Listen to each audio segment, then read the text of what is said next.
Hey everyone, and welcome to a very special episode of the Mark and Me podcast. As always, I'm your host Mark. Now hopefully you've tuned in for the last couple of weeks because it's been very busy with the 2000trees festival specials. I kicked things off with an exclusive episode with just the band Let Live. I then followed it up with the first special, which was Hyphen, Blank Atlas, Battlesnake and Kid Capiche. Only a few days ago you had Chroma, The Hunter, Bamboo Thug and Press Club, and today we're getting big. We're going to be joined by Million Dead, yes, reformed Million Dead, Heriot and the headliners Taking Back Sunday. It's a huge episode and those interviews will be coming up in just a couple of minutes time. Before I hit the play button and we get the first interview with the whole of Million Dead, not just Frank, the whole band are joining me, which is absolutely huge. And as a fan of the band since I grew up, it's a big deal for me. I do want to say a massive thanks to everyone that's tuned in, all the brand new listeners that have joined the 2000trees community, jumped on board, listened to the interviews and had a blast this week because it's been absolutely huge for numbers. The response was absolutely unreal and I'm so grateful to you all. But like I said, today's special, you're getting 3 bands, and to kick things off, here's me and the whole of Million Dead.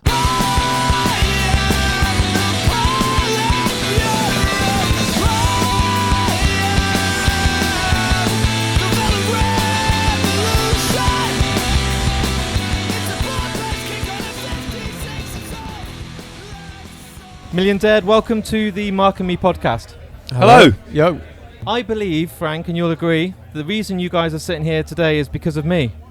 Yes. I actually do. I said on the Forest stage last year, will you come back as Million Dead? James, if you're listening, let's make this happen next year.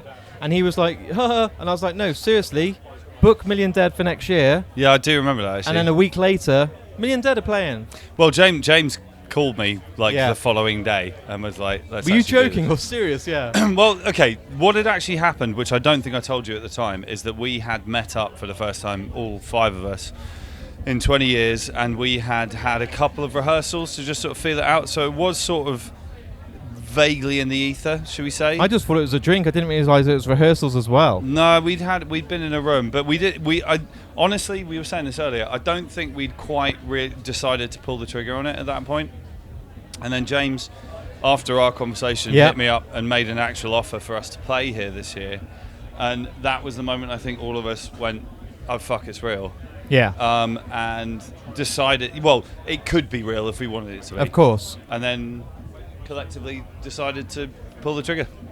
And so then here we are. Yeah, here we are. And I wonder, and I say this with full respect, because it's been a while, the rust is there. Obviously it's a lot, bands like Ruben are not coming back, even though everyone's begging them. Yeah.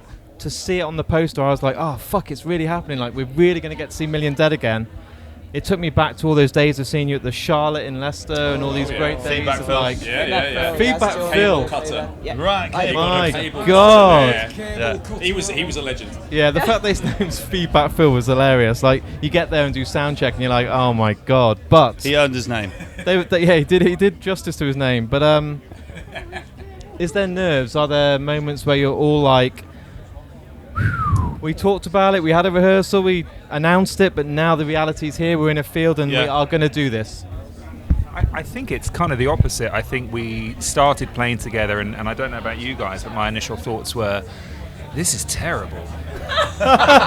We're not very good. Wow. Let's keep hammering away and hopefully we'll get better. And I think that now it's at the stage of like, we're good, we're tight, and we're never going to be perfect. We never were perfect. And last night was validation of the fact that we can play a solid gig. It's going to be good.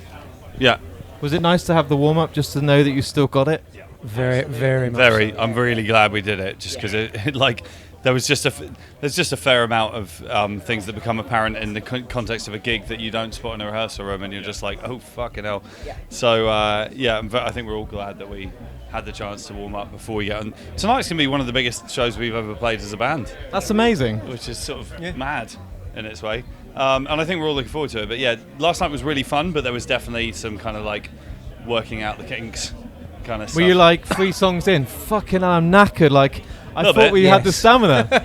I was. Not about anybody else. Yeah, I mean, I did get about 3/4 of the way through and just thought, fuck me, I am Knackered. knackered. And there's still another 3 or 4 more songs to go. Yeah. And At the end, I was like, more. You're like, no, trust me. Dougie, our sound guy, said to me that it was like watching somebody who's just picked up a hire car. In the sense that right at the beginning you're just kind of like, oh fucking hell, and then you get the bite point on the clutch and you're like, yeah, I can do this now. And we definitely got into the vibe as the show went along. So I'm glad we did that bit last night. When you guys have been rehearsing, has there been any, hey, I've just written this riff, what do you guys think? Or listen to this idea I've got. Or is it purely, we're doing this job of being Million Dead again, no new music at the moment, let's just enjoy what we're doing? Yeah, definitely option 2. Yeah. Yes, I agree. Yeah. I mean, there's a lot to learn. We are not a particularly simple band in terms of song structures and riffs and words and all that kind of thing. I mean, because I'd never played the second album stuff, there was, and we never had 2 guitars for both albums, so there was some amount of writing new stuff to go with that. So there was a bit of that. I had to learn about 5 or 6 songs for the set as well, so there was quite a bit of that. Tom had to learn how to play some of the first ones slightly differently because I was back playing bits of them there. So, I mean, there were some elements of working out new bits in that as well. So it's been quite busy in that sense. Yeah. It is kind of interesting that there has been a slight creative element in that way of course, with the 2 guitars. We've adapted the songs for 2 guitars. Which did take some work, and myself and Cameron sat down and worked on parts kind of either just in the rehearsal room, just the 2 of us, or over Zoom or whatever. So there has been, it's like a combination. It's relearning the old songs with some new input as well, which is kind of unusual, really. Has it given everything a bit more beef? Are those choruses now doubled up and you're like, fuck, these are sounding huge?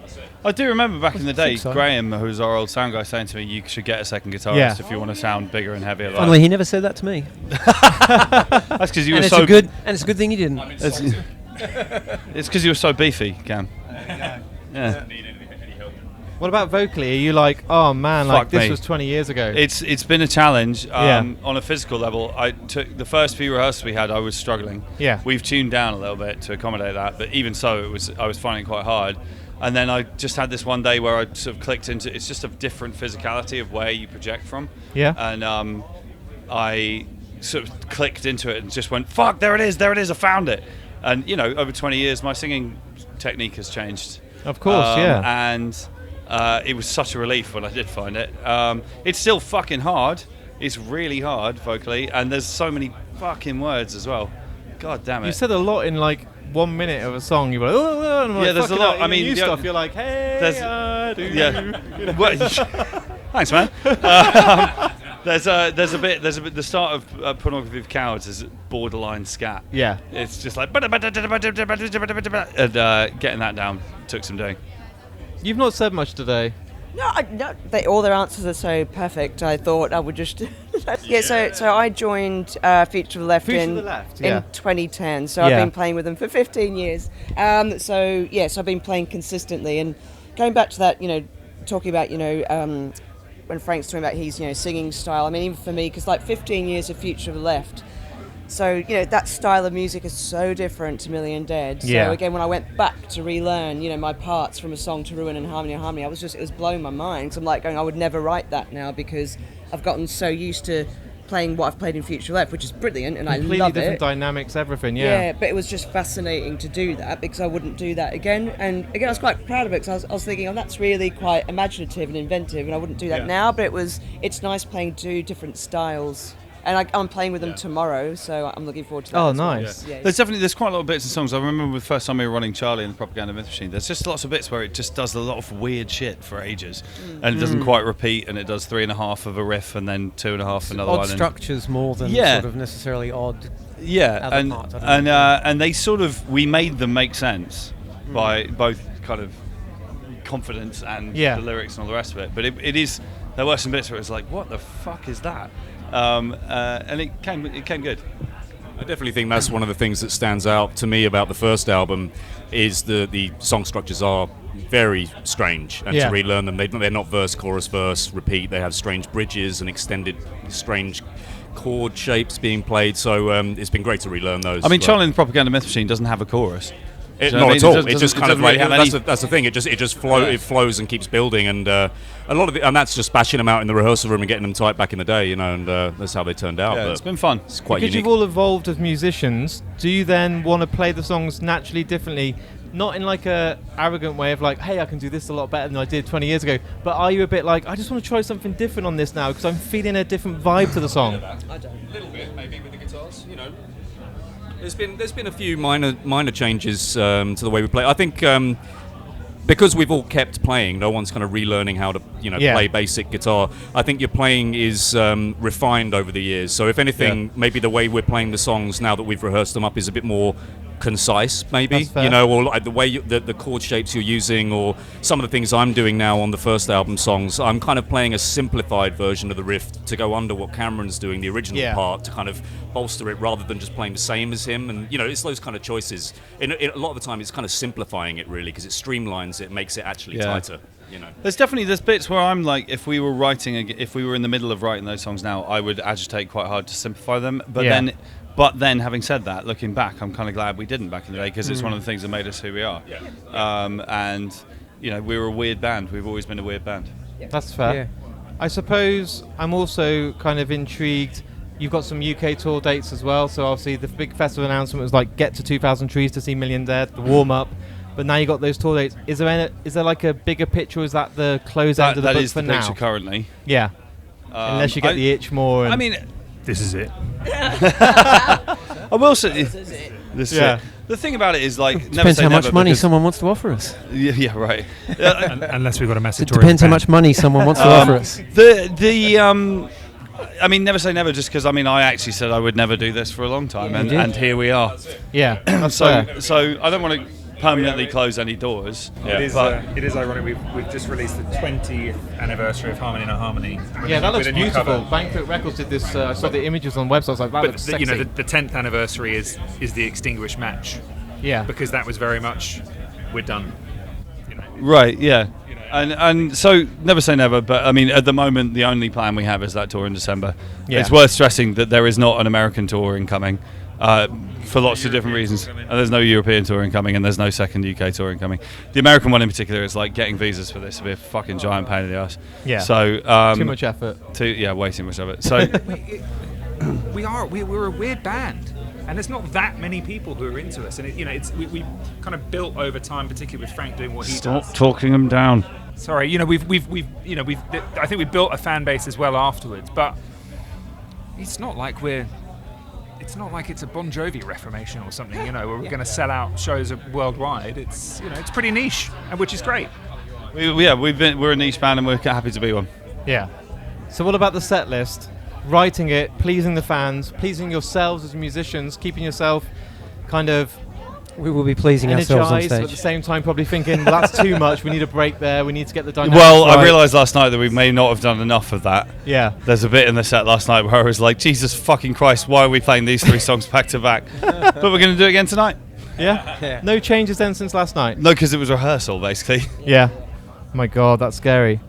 I still want new music one day. I know at the moment you're saying no, but then you said no to this coming as being a tour or a gig or a festival. It would be a big thing if we actually decided to do that. I'm not sure how it would go. I'd just love to see what you're doing 20 years later. Your minds, the way you write, the way you evolve, the way you actually structure songs. But it probably wouldn't be Million Dead. And the reason for that being that, back in the day, in our 20s, without the responsibilities of life, with us being geographically located together, what we would do is get in a room, and none of the music we've ever written, except maybe Asthma, which was a B-side, none of the songs we ever wrote were, hey guys, I've written a song, let's write it. It was, hey, that's a really cool riff, let's do that. Okay, wait, if we do that 4 times, then hey, what about this? Can you do something a bit like this? Okay, let's repeat that, let's go back. That's why our songs are weird.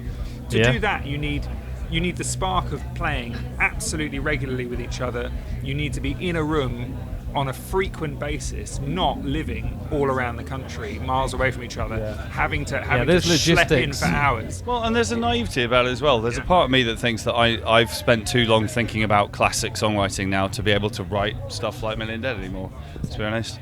Maybe not. Who knows? But trying to coordinate 5 people to get that spark is tough. It's tough. I mean, these rehearsals have been really fun, but I've gotten to know the M4 so well now, and I'm like, I don't know if I can get to know it any better or want to. But yeah, it's again. move to London. Yeah. There is technology now. So, yeah. Yeah. But I don't know. I just think I agree with these guys. Our styles have changed a lot in the last 20 years, and I don't know. It'd be interesting, but it might be disappointing as well because I don't think we want to make what we made back then, but will it work again? I don't know. It's also, I have a real bee in my bonnet about the fact that quite often when a band reforms, everyone goes, hooray! And then they go, and we're doing a new album, and everyone goes, really? Because that's fair, yeah. Because the reason people are excited is because they're reliving a portion of our youth in much the same way that we are. And there's nothing wrong with that. It's fucking cool. I mean, ultimately, for me, the calculus about whether or not to do this again was, is it going to make me happy? Yes. Is it going to make us happy? Yes. Is it going to make other people happy? Yes. So do it. Yeah. Do you know what I mean? There's no Simple. shame to that. But it's just that thing. People are reliving a moment in a place, and it's like, I'm not going to name any names, but there's a few bands who've done a reunion tour and then announced a new album, and it's god awful. Yeah. And then there are some where it really worked because it's a different dynamic. Like again, sorry, it's connected to me, but McCluskey, that works. Their new album is probably one of their best because, again, you've got the main writer in there and they reformed. They've got, Damien on bass now who just fits perfectly. Again, it's just about getting those people together, so it's a totally different thing. But again, because you've got the main guy who's written it for since they started, he's leading it again, so it makes sense. So it just depends on the formation. But that's about tightening up arrangement because you've got a main writer. Yes. Writes the songs. That's about getting in a room and making those songs sound good. The way we write is. We've always been very collectivist in the way that we write, always. So fostering that spark between now 5 people.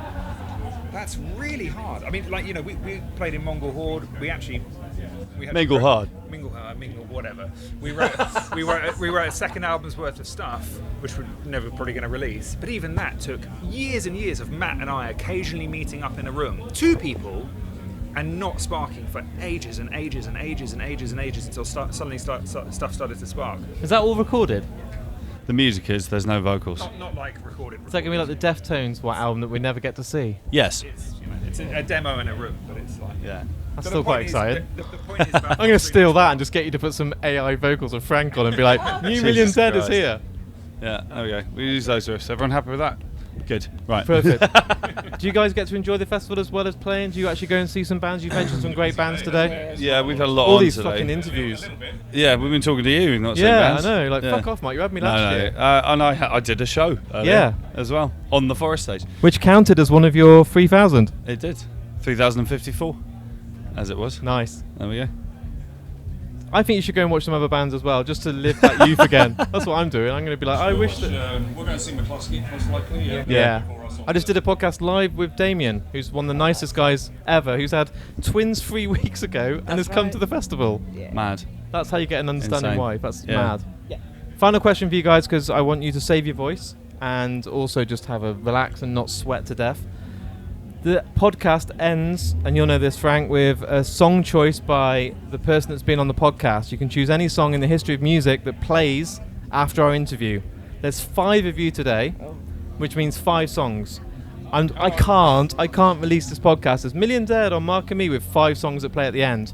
But what I will do is I might try and snip little kind of snippets throughout, or we'll just have a big fight and the winner wins. Well, can we think of something that's quite common? What's a Common People by Pulp. No. It's a good song. It's quite common. It's a great song. We could pick one. We could pick one. Is there anything we played in the van that we would all... I remember listening to McCluskey in the van. I remember listening to No Means No and Killing No Joke Means No, yeah. and stuff. Maybe You're never gonna get it down to This is going to go on for fucking hours. I'll pick one that we always really liked, and our sound guy back in 2005 would blast this album in the van all the time, and I think we really liked it off that self-titled Killing Joke album with Dave Grohl on drums, and it's the track 1 called The Death and Resurrection Show. Is that okay, or are the rest of you like, I've got something better? We can do I'd top suggest trumps. that one. I don't like Killing So that's Joke. the bar so far. that's fine. That's the most Million Dead thing that's ever happened. What did he say? Cam's like, I don't like Killing Joke. Yeah. Brilliant. Well, Cool. I'm perfectly happy for that to play after it. Yes, that's a nice track. Let's play Or do you Killing want 5 Joke. more minutes to fight, and then I can split you up before you go on stage? That's fine. This might. You want to be careful. We've got to stay intact as a band for another 3 hours. One other if it was just me, Look at the half. The Black anger. Flag. Nervous Breakdown. Go Black on. Flag. No. I'd say Chartered Trips by Husker Du from Zen Arcade, track 4. I'm in an ecumenical mood, and I will approve anything that anybody else suggests. I'm going to be really cliched, and I'm really enjoying Fontaine's DC at the moment. So for me, Starburster, Fontaine's, but that's just from me. That's me personally. Do you know what I'm going to do? I'm going to get see, home. this is the reaction I'm getting right now. I'm going to write them all down, and I'll just pick one out of the hat. Okay. And when you I hear it said back- I said Black Flag. Do you want one choice, just so I've got then everyone in the mix? Jerusalem by Sleep. You're gonna have to talk. Jules into the mic, wants Would be, Jules wants Kajagoogoo. Release Me by Engelbert Humperdinck. Yeah, there you go. Kajagoogoo. Are we Yeah. doing this? Yeah, do Kajagoogoo. There you go. Okay. Yes. Good luck tonight. I can support that choice. That's There we because go. you two won't stop talking about it. All day, every fucking day. Kajagoogoo this, Kajagoogoo that. That happens then. It's done. do that. Signed. That's Lamar. That's the track. Ask her. Shares a birthday with me. Oh, really? Yeah, he does. There we go. Definitely that then. Guys, thank you for coming on. I hope you have an amazing show tonight. I can't believe it's been so long, and you're going to smash it. It's going to be absolutely Thank you very fucking much. awesome. Thank Cheers. you.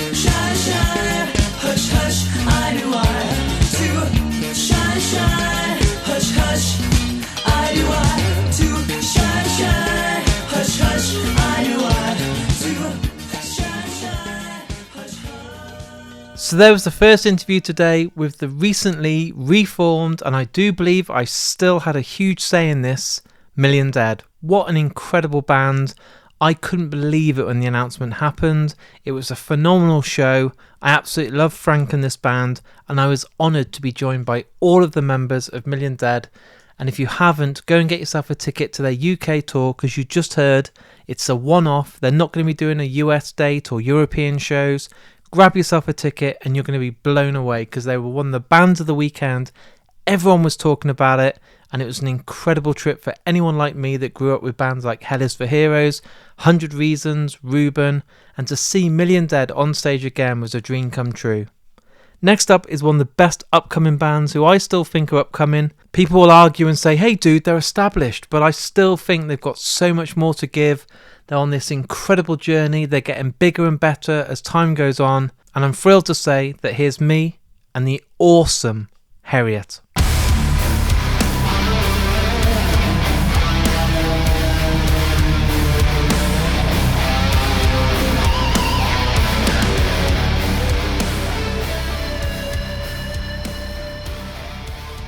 Heriot, welcome back to the Mark and Me podcast. Hello, thanks for having me. I think it's been about a year and a month. I'm sure it was download last year. It was download, yeah. It was very, very muddy download. Yeah, it wasn't this year, but how's things been since we last spoke? Good.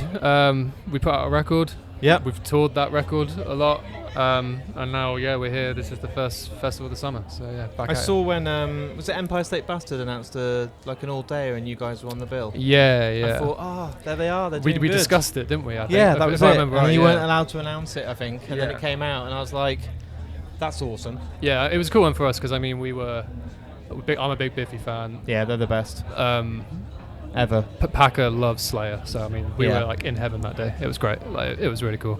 Was it amazing sharing the stage with Simon Neil?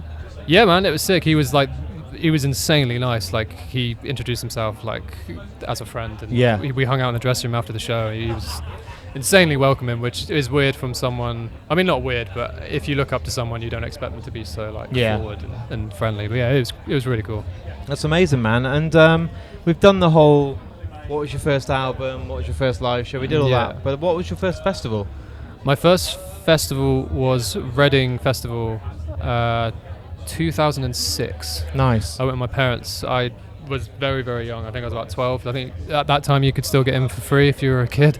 Yeah. So I went along with my mum and dad. I can't remember who was there other than Kings of Leon, I think. Okay. But yeah, I went for a few years after that as well, but Reading. Even when you look at those posters back then, they were just incredible. They're like yeah, all these massive bands like Deftones, Limp Bizkit halfway down the bill, Rage Against the Machine, and you're just like, I sound like a granddad, but I look at the posters now and I'm like, I don't know any of these bands. yeah. Reading's a bit sparse for me this year, but I mean, it's still like the top of my bucket list. I want to do it. I don't know if we ever will. Now, There's the day, isn't there? This year, like Bring Me the Horizon, Limp Bizkit, and Shikari. Enter Shikari. Yeah. I'm like, okay, that's still a great day out. Yeah, I don't know if that means they're going to lean back more towards the heavy stuff maybe in future, but I mean, I'd love to play, so please. Is that on your bucket list? That is like the top of my bucket So list. you've done Download though, and you've now We've done done 2000trees, so it's cool. Yeah, we've done everything but Reading, I think. pretty Okay. much. And Glasgow. I'd like to do Yeah. Glasgow as well. That'd be amazing. Yeah, but yeah, we'll So see. what is the actual, I don't get to research every single band, but I was wondering what's happening at the moment. Are you about to announce a tour? Is there some tour dates coming up? Are you taking some time out? Are you kind of breathing? We're starting to work on some new music. Nice. Now, and then we're out for festival season. We got a few shows with Thy Art Is Murder this October, and then we're doing the States for the first time. Wow, that's with exciting, Trivium man. in November and December Trivium? this year. Yeah, That's huge. yeah, very very lucky to have that as our first Jesus US Christ, tour. man. But yeah, and then next year will be new album. I guess we'll find some time to write a second record. But Yeah. yeah, it's very very busy. A lot. Were going you on. expecting the kind of quick rise that you've had with Heriot? Because it's fully worked on, it's deserved, you've put in the graft, but it does feel like your name's blown up massively recently. Like it feels like a lot more people are talking about you guys. You're going up the posters quite at a good rate. Trees especially is kind of puts it into perspective for us. We opened the Cave in 2022 and we're headlining it tonight, so How crazy is we've that? jumped the whole stage over 3 years, so it's pretty cool. I mean, we're just going to keep working and hope that continues, I guess. Do you get nervous knowing that like there's that jump and that there's expectations that you're top of the bill? I am very nervous today. I'm not usually, but today's a big one. It's kind of a local festival to us as well, so we've got lots of friends and family, so it's going to be quite intense, I think, but I reckon once we're up there it'll be alright. It's a great like place to play as well, the Cave. Like it feels intimate but huge. I love this festival. Like Yeah. we've all been as punters since 2012. Like Nice. this is like we've been every year. So So the advantage is getting a band do well, then you don't have to buy tickets yeah, anymore. exactly. Like the last few years, Yeah. we haven't had to pay. It's great. Have you been able to see any bands today so far?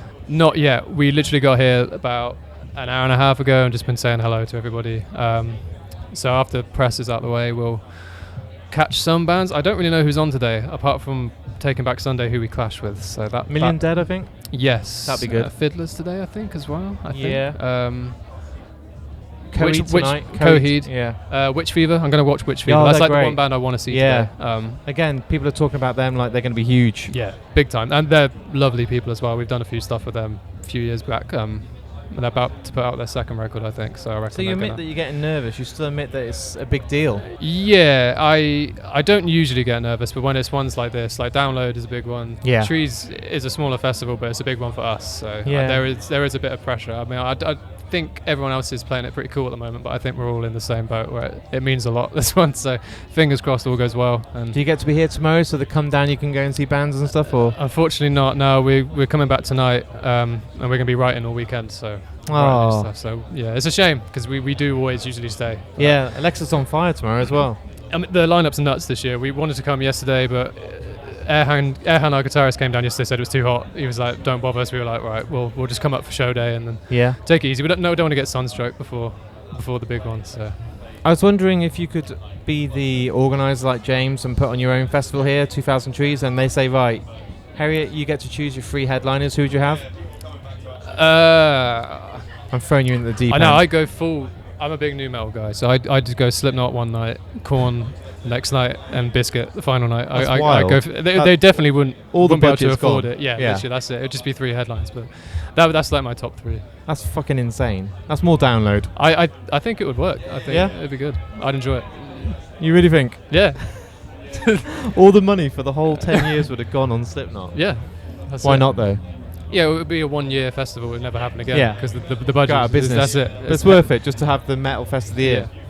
Were you able to go to the Black Sabbath thing last weekend, or? No, unfortunately not. I was at a wedding, so I Oh. really wanted to go. I probably Yeah. could have gone. Imagine but, someone getting married on that day. I the know. whole I was year. fuming. There was a Yeah. lot of other things that clashed with that date. I remember, like when my girlfriend told me that we were away, I wasn't happy at the time. but- Everything's happening at the moment. Like Biffy are playing this weekend. Yeah, that's the Eden. I Project really want to stuff, go down right? to that. Yeah.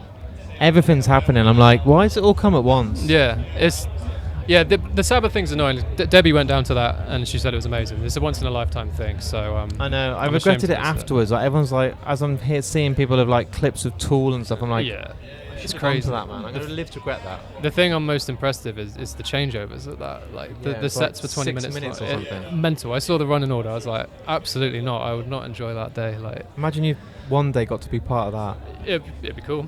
But yeah, it's never going to happen. When they announce Ozzy comes back and it's the final rebirth. ever tour. I'll put the feelers out for that. We'd love to do that. What we did last time is we had you choose a track that means a lot to you at the very end.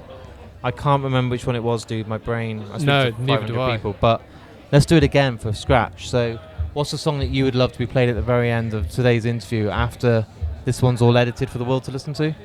Any song, any band in the world. I think it's going to be heavy. I just got a feeling. I'm going to go Biffy Clyro, Wave Upon Wave. Nice. Infinity Land's my favourite Biffy record. And I told Simon that when I met him. Yeah. I was a very fanboy, so I went to Glasgow and saw the 3 albums back to back. Very jealous. It was phenomenal. To see Black and Sky in its entirety was just mind-blowing. I had a ticket come up on Twickets and for one of the London ones, and I didn't buy it, and I regret it so much. And then they did like a best of afterwards. Yeah, it wasn't just that. Really cool. You've got Mr. Blobby tattoo on your leg. I do have Mr. Blobby tattoo on my leg. You sat in a cocktail glass drinking a bottle of champagne? Yeah. What's that about? There's not much story behind it, unfortunately.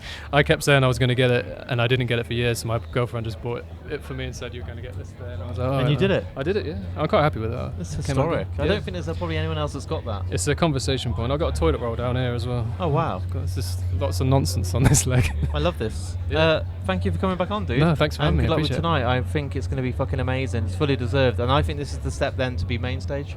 Yeah.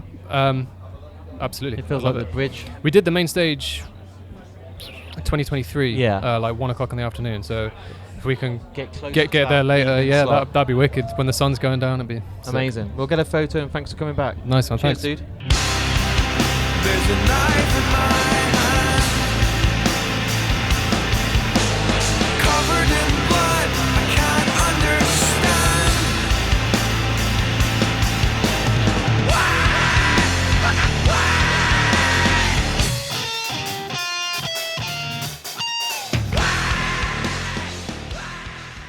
So that was me, and again a returning guest, the awesome band Heriot. And anyone that chooses Biffy Clyro as their outro music is truly an absolute legend instantly.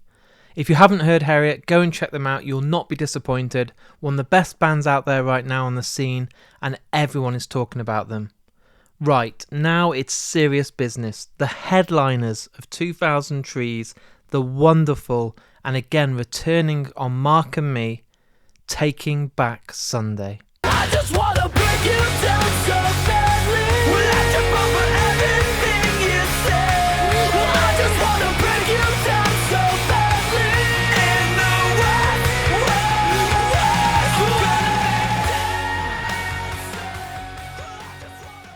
way. Guys, welcome back to the Mark and Me podcast, and welcome to the Mark and Me podcast. Thank you. Thank you for having us. It's really good to see you in the flesh. I think it's so much more important, and I don't know, I just feel like it's a lot more relaxed and we can actually see each other, and it's just a really good vibe on site today. I feel like the moment I got up today, we've never ever had heat like this. Don't think this is like how it is in England. This is rare.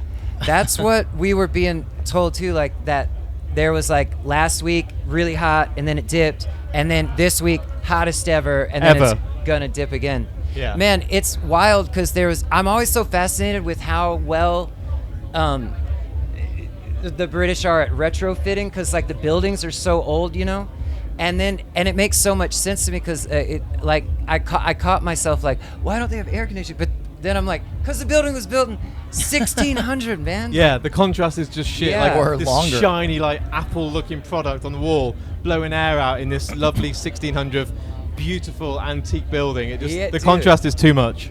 Well, and like the attention to detail in those places. Oh, yeah. So cool. So we're sitting here at 2000 Trees. I won't change the format that I've done for every guest because it always works. I know you've sometimes had this question, but I want to have a little trip down memory lane. Okay. Each of you, the first album that you bought with your own pocket money that you remember that changed your life, even if it's embarrassing. We all went out there, we did paper rounds, we do working in stores, whatever, to get some money. And you go out and buy those albums for maybe $12. Yeah. And it wasn't Yeah. streaming, so you'd listen to the even if it was shit, You you'd used be like, to have I need to- to fucking love this because I've just Oh, spent yeah. money. You used Yeah. to go to the store and Yeah. buy a physical thing if I you know. wanted to hear People the are band. like, what is this podcast? This is Dude. so true. Are you ready for this? I'm ready. I bought the Robin Hood Prince of Thieves soundtrack on cassette Wow. because that Bryan Adams song is as good as it gets. And there's in my mind then when I first heard it. And Is so, that the Glory of Love, or is no, that a different that's- one? No, Gloria Love is Back to the Future, isn't it? I don't know. Oh wait, is it the I will? I'm the man That's who the will fight power for of your love. honor. That's the power of Power love. of Love. Power of love. Yes. No. We did it all for the glory anything of love. I'll Is what I'm thinking of. Everything I do, Oh, I do yeah. it Yeah. for you. Bum, bum. Good song. Great tune. Because it'll hurt more. That song was number one over here. I'm not joking. For 61 years. What? Yeah. Maybe I don't fabricated believe a bit, but it was about 6 months. 61 Yeah, And years. it felt like, oh my god, like there was. I It was couldn't- just number one forever. I could not get enough of it. Now, check. The thing is, though, the cassette tape ended up being the whole score for the movie and that Bryan Adams song at the end. Now, all these years later, not too long ago, like maybe 10 years ago or so, I come to find out around that same time, he released an entire record with that song on it. And I could have shoulda had got that. a whole Bryan Adams cassette, but instead I had the score for Robin Hood Prince of Thieves, where everyone had a British accent but Kevin Costner. Of course. Do you know what? The score's not too bad. Like it's got It's some awesome, nice actually. atmospheric. Yeah, I'm Yeah. not complaining. I mean, at that age, you were probably like, "This is boring as shit. I want to hear some lyrics and melodies." But I've always been stubborn though, so I was like, this is boring as shit, but I'm gonna make myself like Yeah. it. I spent my money on it. and you're not going to get another album for probably 2 or 3 weeks. Like back then, you're not rushing out. Oh yeah, You can't just go Weeks would be Spotify. fast. You know, skip Weeks album. would be quick. Yeah, Sorry, John. What was yours? that's That the, was there's the bar with Right. this- Mine is good not. look. No. I might be like forgetting something that's more embarrassing, but as far as I remember, the first thing I bought with my own money was Pearl Jam's 10 Wow. on CD. I had That's just huge. gotten a CD player, That's a great one. and that was the first thing I bought, as far as I remember. What an album! Like, Yeah, that I stands still- the test still of love time it. more than anything. Like, I absolutely love Pearl Jam. I can't believe that after 27 years they're now changing a drummer. I'm like, I just saw that. this is insane. It's Wow. like, yeah, it But- seemed like very amicable, but also like, why now? But why now? Like, just you've done it for so long. Yeah. But I believe that that album is just flawless. Like, as a debut, I still listen to that and think, Yeah, how were you it's- writing melodies for like Black It's at that crazy. age? You haven't experienced enough in life to pour your heart out to that Yeah. extent on a record. And maybe Eddie had. maybe Eddie Maybe Vedder's Eddie had. first band that he was a singer for. I think I don't know. Maybe like there was something. Yeah, when he because was the a other kid, members but did like that was Mother him. Love Bone and all that, but he didn't, did he? he wasn't doing No. that stuff. Yeah, that was. He's like, wait, pre-Vedder. guys, when you're ready, I'm sitting here with these songs, Yeah. Yeah. and then we're gonna fucking Ooh, kill they've it. just been simmering. Yeah. Are you guys ready for something I've never heard? This is Getting better called and better. Alive. But yeah, that's Yeah. amazing Yeah. starting. So what about live music, guys? Where did it go for there? Because live music changes your life. Those first gigs, even if they're not great, and you're like, I'm embarrassed, my dad took me to see, I don't know, Status Quo, you'd be like, but it still does something to you. Yeah. It still makes you realize that that's like a religious experience where all of you come together in the same place, and you all Yeah. are like on the same page. Yes. Yeah. So what about live music? It surely wasn't Bryan Adams. No. That would have no, been cool, I've never though. seen Bryan Adams play. Well, he's shockingly playing enough. tonight. No, that would have been. I'm like, That would be what? amazing. You just made my day. All right, but He's the- doing the soundtrack in its entirety. All the full instrumental score. songs. everything. An hour and a half. He just on stands a there for most of it. Telecaster, finger picking. Oh man. So there was a real life-changing one that I will never forget was the Get Up Kids were on tour with Oh, man. MXPX. Oh, Can you wow. believe that? I can. And they were opening, right? And then so their set was only like a half hour long. They played at this place in Winston-Salem, North Carolina called Ziggy's. And then afterwards, there was just like the local scene, whatever, there were a group of guys and they had, or like it was like a DIY venue, right? And so they were like, oh, well, somehow they set it up to where the Get Up Kids, then after the show was done, they came to the other venue which wasn't far, and played like everything they had. Oh wow! So they played like a headlining set. At the Oh other my one? God, yes, and it That's was awesome. just amazing. That sounds phenomenal. It was. Yeah. And that's And your first kind of experience of like actually seeing a band That's- on stage? no. No, I was going to say because that's too much. No, that was like an early one that Stuck with you. that like Yeah. flag. Because if in that the- was your first one, everything else is going to be like, yeah, Yeah. true. yeah. No, my first one was the first show I went to was a local show. Like Battle of the Bands or something. That Similar, kind of thing, yeah. Yes, and it was at a place in Greensboro called Somewhere Else Tavern. Actually, a band called Code 7 played. You might know Code 7 from it. They have well, they're great. They're on Equal Vision for a long time. Oh, okay, cool. And they used to have the two singers, and they were. So, anyways, they were on that show, and there was just something about like, oh, they're doing it themselves. Oh my God, like because where I grew up, I didn't feel like I had found my people. No. Until I found that place. Sorry, that was so long-winded. Mate, Oh no, my it's detailed God. and it's making me think like Oh, that's a it's great fine. one. And he's probably got the chance now and time to think. Yeah. I need to Yeah. try and top this. Oh, mine. So for this one, I get to No, go. man, it's good. I get to go more embarrassing, or not embarrassing, but it's not cool at all. Is it Amy Grant? It is Amy Grant. How that's did you right. know that? Probably this. answered the question before. Right? Yeah. Or do you just remember that much about my life? He stalks everything I about you. I knew it was either Tori Amos or Amy Grant. Yeah, I never got to see Tori Amos live, but I did get to see Amy Grant. So that was when I was probably like 9, 8 years old, something like that. My family used to go to a Christian music festival every summer called Creation. And it was kind of like this. You'd camp out and, and out in the field in the middle of the country. But Amy Grant headlined one year, and but it was actually like really memorable, and I still will check back in with her music every once in a while, and I still like a lot of her songs. Like they're very, very well written pop songs, and like yeah, she's really good, and that was like right before she kind of crossed over into being on like normal radio or secular radio, as they called it in the Christian world back then. So she was kind of like. It was kind of like peak Grant, you know. Yeah. It was, very memorable. And yeah, the first thing that really sticks with me when I think about a concert when I was young. So we're here today, obviously 2000 Trees, and I wonder when you see that poster go out, you see yourself on the very top of the bill, you can see great bands all day. All the posters got like Let Live, and then you've got stuff like Coed and Kneecap. When you see yourself at the very top, do you instantly kind of feel nervous? I know it's happened, you've done festivals all over the world, you've headlined festivals, but every single one surely must feel like, whew, like here we go again, we need to now top this whole bill. My first thought is always like, all right, somebody mess up. My first thought was Photoshop. Yeah. My first thought was, can we get Coheed to switch with us? Yeah, reboot. That would be fun.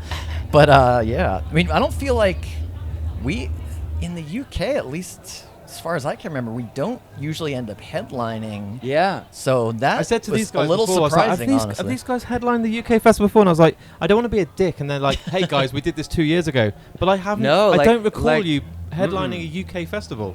Well, like Here, like No. 2000 I Trees or remember. Reading or Download, you know, those sort No. of things. I'm like trying to think. We like Maybe like a long time ago. yeah. Maybe when I wasn't there. Yeah, like build higher up, but I don't think headlining. And it's actually funny because you're the second person to have asked us about that, and both times I've been like, "Oh shit, that's right, that's happening." Okay. Yeah. Oh, we're 'Cause headlining. That's it's right. like I'm honestly I'm happy to be here, and selfishly there's a thing that happens that I'm really looking forward to for myself. So I wasn't thinking too much about when and the day we were playing. I was looking forward to getting it out. So are there nerves? Are you like, Oh, it goes? always, yeah. Yeah. Yeah, but whether we were playing early or later, the nerves are the same. yeah? Oh, yeah. Even, I never thought that because with myself, I'd be Dude, like, I'm like starting to get them now. it's I'm like 3 oh, o'clock in God. the afternoon, I'd be like, that's pretty scary, but there's so many I more start bands that stretching can at go like on. Like 10 in the Coed are going to morning. go on and be like, we're going to fucking nail this. And then you're like, right, guys, now we're going to do even one better, you know? Well, when you say it like that, it's not the highest vote of confidence, but there's. Taking Back Sunday, pull out at last minute because of interviewer. Yeah, no. Because they got scared. Yeah, they were fine until 6:30, and then it all went to shit. Dude, I think it's gonna be like being as it's our first time here to 2000trees, and all the amazing things that we've heard about it, because like that's why we were so pumped to do it, or like when the offer came in, because we had heard from Emma, and then not too long we heard from another buddy, unrelated. And so I've just been happy to like be able to see this part of the country, because we never do, and it just feels nice to be here. And there's a bunch of friends walking around. So I guess I should have put more thought into when we were playing. But if I'm being like really like real with you, of course, I'm just happy to be here. That's lovely. Like, that's amazing. It's like you're having a great day, but also you get to play the set at the end right. of the day. That's what I'm saying. Bonus. Yeah. You know, I do this thing that I just realized that I do a lot with festivals or, you know, like bigger shows, where I just kind of put it out of my mind, like what is going to happen. Because if I dwell on it throughout the day too much, I think it would make me a lot more anxious. But then what happens in about an hour before we play, I'm like, holy shit. Oh, God, we're actually doing this, huh? This is really happening? Oh, God, okay. And then, so I basically, like, hold off on my anxiety till pile it all on about an hour before the set instead of spreading it out throughout the day, which I'm not sure if that's the best way to go, but I've been doing it for a long time now, so if it ain't broke. It ain't broke. So I don't cut into the anxiety pre-hour. Yeah. I've got one question left, and you had this on the first time you came on. You won't remember, don't worry. But you get to choose the song that's played at the very end of the podcast. Okay. So each of you get to choose a song that means a lot to you, not by yourselves. One band's done that in the history of this podcast. They picked their own song. Yeah. Which was cool, but Respect. I was like, yeah, you know, fair play. Good old The Used. It's true, Emma. Believe it. Good old Bert picked himself. Yeah. Hey, man. It's Bert, promotion. It's a good opportunity. Well, but Bert, the thing I love about Bert is ever since I've known him, he's always been Bert, like 100%. And in order to do that, you have to be very brave. Yeah, it's true. And I really admire that about him. And that sounds like a Bert thing to do. It was good. Yeah. But what would your choices be? A song that means a lot to you personally that you'd love to be played after this interview? Any song in the history of music, so, you know. I'm going to divert for just 1 minute because this Mac and Me thing is pretty amazing. I just have to say that. It's on a T-shirt, look. I like that. I didn't even notice. It's the film that E.T. wanted to be. Yes, exactly. Yeah. I've actually watched it. Oh, thank you. I would love that. If you want a sticker. I've been watching this. I'm not joking. I've watched this movie with my kids probably 3 times in the past year. Amazing. Because we all think it's hilarious. That's and parenting it really done right. is. Yeah, I'm pretty good. I'm a pretty good dad. Get a can of Coke, a bag of Skittles, some McDonald's, and have a night in watching Mac and Me. Oh, Nothing will ever Nothing come quite close. as good, yeah. Forget Christopher Nolan, Spielberg. That is how you do You know film. what? Next time, we haven't done the eat all of the things that are like very, very promoted in the movie. We have to do that next time. Mac's dying and he needs Skittles to be he needs restored. Coca-Cola. Yeah, and Coca-Cola. They literally bring back his alien parents are dying in a cave. And they're like, run, get the Coca-Cola. And they give it to him, and they come back to life, and they're fine because of Coca-Cola. And there's a dance scene in McDonald's. It's like 15 minutes long. Mac and Me, and the big M is McDonald's. Yeah. Your mind's blown. It is, because when you first said Coke and Skittles, I'm like, maybe that's just what people do for movie nights here. But no, you were specifically talking about the movie. It's the most blatant product placement It's I've ever seen in a movie ever. It beats iRobot. It's crazy. But we need the song quickly before we have an anxiety attack and Emma kicks my ass. Sorry, shit. I didn't have a song in mind. I was just stalling. The Mac and Me soundtrack. The Mac and Me soundtrack. Done. The whole score. What were you gonna say? Oh, well, shit. For me, probably. It's a good point. Man, you know what? I'm glad you brought that up because I forgot about Steely Dan for a minute. I got good hearing. Do you guys want to sort these guys out with side of the stage for tonight's gig? And that's really cool. I really appreciate that. That is so kind. That is I'm so kind. Like, no that is so kind of you guys. Yeah. Or it could have been, do Mac and Me, Dan. No, he reminded me about how much I love Steely Dan, which I have to be reminded sometimes because I just take it for granted. I don't think about it that much anymore. But so I'm going to go with Hey 19 by Steely Dan. That's my song. And do you want a song, or are you just happy for it to be just that? Just that. This is beautiful. You're going along with that one? Yeah, that's good. Nice. Have a great time tonight. It's going to be Thank absolutely you. awesome. Hope you do too. I'll let you know what it looks like from the side of the stage. Have an awesome time, and we'll get a photo. Hopefully, That's cool. we'll start the show from there, so I'll know. Yep. Thank you, guys. Will you tell all your friends you got your gun to my head?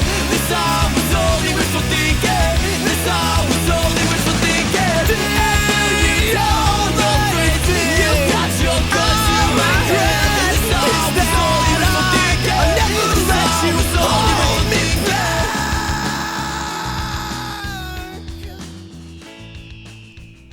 So that brings us to the end. That was Taking Back Sunday, the incredible headliners of the festival. Absolutely awesome guys. It was so good just to sit down with them.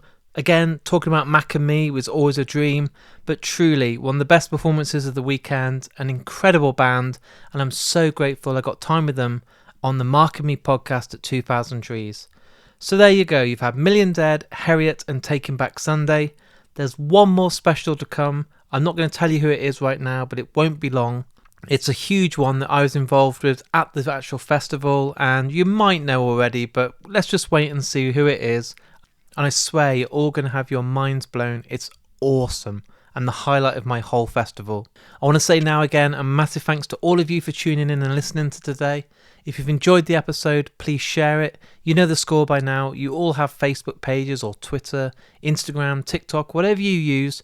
Why not hit the share button? Tell one of your friends. Tell people that went to the festival to listen to the podcast. It's all about word of mouth for Mark and me. I don't pay for these sponsored posts or advertising. It's purely me, a one-man team. So any support and any shares really does make a huge difference. Also, if you've enjoyed the podcast and want to go that little extra mile, I do have a Patreon account. So if you go on there, you can sign up for as little as £1 a month. You get exclusive episodes called The Lost Tapes, a sticker, a welcome pack, a brand new festival sticker which I'm going to include to new subscribers, and it's just a way to support the podcast that little bit more. I also want to give a shout out to the two sponsors for Mark and Me. Firstly, Vice Press. If you want to get yourself an incredible poster, a gorgeous print that are all licensed and official, go on vicepress.com, add anything to the basket, and you'll save yourself 10% off by using the discount code MarkandMe10. Also, the great folks at Richer Sounds who have been here from the beginning. These are the best people out there if you want to get yourself anything to do with audio and visual. Go to any of their high street stores or go to their website richersounds.com, sign up to their VIP club. You'll get yourself exclusive offers that are only available to the VIP club. Right guys, I'll be back in a few days' time with the final 2000trees special. It's an incredible episode, but until then, keep looking after yourself. Take care, and I'll speak to you all very soon.